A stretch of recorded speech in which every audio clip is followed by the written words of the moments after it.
Hoje eu vim até as ruínas da aldeia Guajiru, que muitos conhecem como município de Extremóis, para me aventurar numa história que se passou nessas terras há cerca de 400 anos. Eu estou falando do início do século XVII, quando a Igreja Católica enviou jesuítas com a missão de catequizar os índios que viviam por aqui.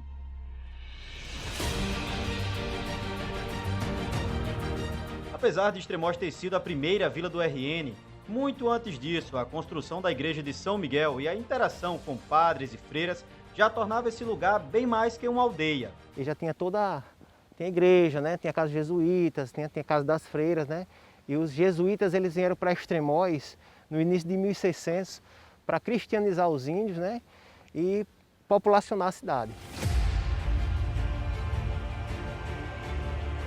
Conta a lenda que certa vez uma índia que morava aqui na aldeia Guajiru teve filhos gêmeos e, por não saber quem era o pai, ela decidiu abandonar as duas crianças na lagoa. Ela jogou os filhos na lagoa e, numa certa tarde, quando o padre celebrava a missa aqui nessa igreja que nós estamos, duas cobras apareceram. Acreditavam que as cobras eram as crianças. Uma delas entrou, o padre abençoou e ela foi embora para a lagoa. Mas a outra se negou a entrar na igreja. Ela enrolou em toda a extensão da igreja e, por ter se negado a entrar, o padre resolveu amaldiçoá-la. A trilha que levava até a lagoa ficava por trás da igreja.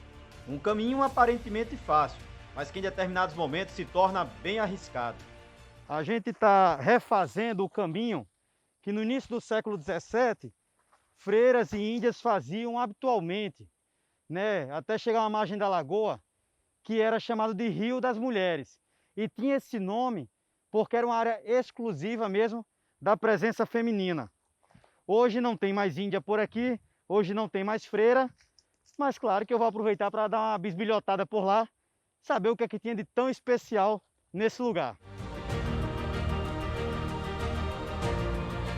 Esse outro trecho menos íngreme foi reaberto há pouco tempo pela prefeitura para facilitar o acesso dos visitantes. Esse cenário aqui, as mulheres, né, as índias, as freiras, elas desciam para cá para tomar banho, lavar roupa, né, puxar água lá para cima, né, para os afazeres do dia a dia, já que os homens estavam na lida ou estavam na guerra, né. E esse cotidiano devia ser um cotidiano difícil, mas prazeroso, né. Naquela época, os jesuítas, apesar de acreditarem que a catequização dos índios era um chamado de Deus, eles sabiam dos riscos. E isso ficou ainda mais evidente com a invasão dos holandeses. A gente está em busca do que os historiadores hoje em dia chamam de túnel dos holandeses, mas que alguns já até acreditam que possa ter sido usado pelos indígenas e não pelos holandeses propriamente dito. Um túnel que é datado de 1600, 1630 e que, por coincidir com a época da invasão holandesa, há quem diga que era usado pelos indígenas como rota de fuga.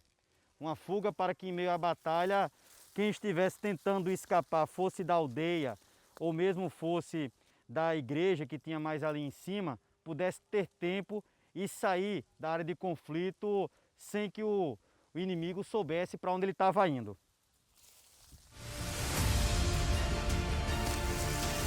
Os túneis subterrâneos permitiam o acesso secreto de qualquer pessoa que quisesse ir da área da igreja até as proximidades da lagoa sem deixar rastro. E foi aqui que Joaquim Honório explorou em 1915 e, segundo o Joaquim Honório, ele encontrou aqui um salão, ele encontrou aqui uma cacimba, né?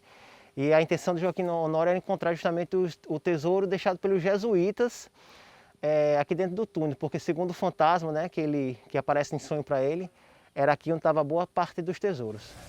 Mesmo a maior parte do túnel tendo colapsado com o passar dos anos, eu resolvi entrar no trecho que ainda é possível explorar. Uma tentativa inédita de mapear o que restou do túnel dos holandeses. Pela dimensão, pela largura, a gente imagina que o túnel realmente era bastante extenso. Com o passar do tempo, claro, algumas partes desabaram e hoje a gente não consegue entrar mais com tanta facilidade. Mas é perceptível que o túnel aqui ele foi usado e não somente por uma pessoa passando a pé, mas por várias pessoas, porque ele é bastante largo. A gente está tendo uma oportunidade única de contar essa história aqui na televisão Potiguar. Mas esse não foi o único local onde procuraram o tal tesouro dos jesuítas.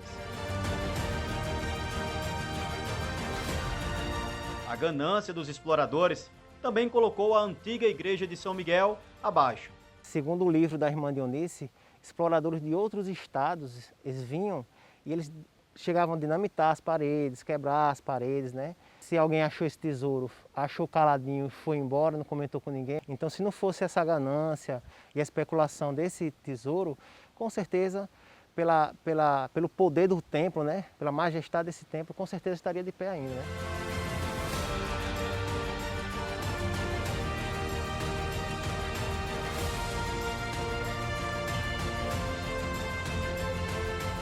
Repórter Aventura. Oferecimento AMG Solar. Economize até 95% da sua conta de energia.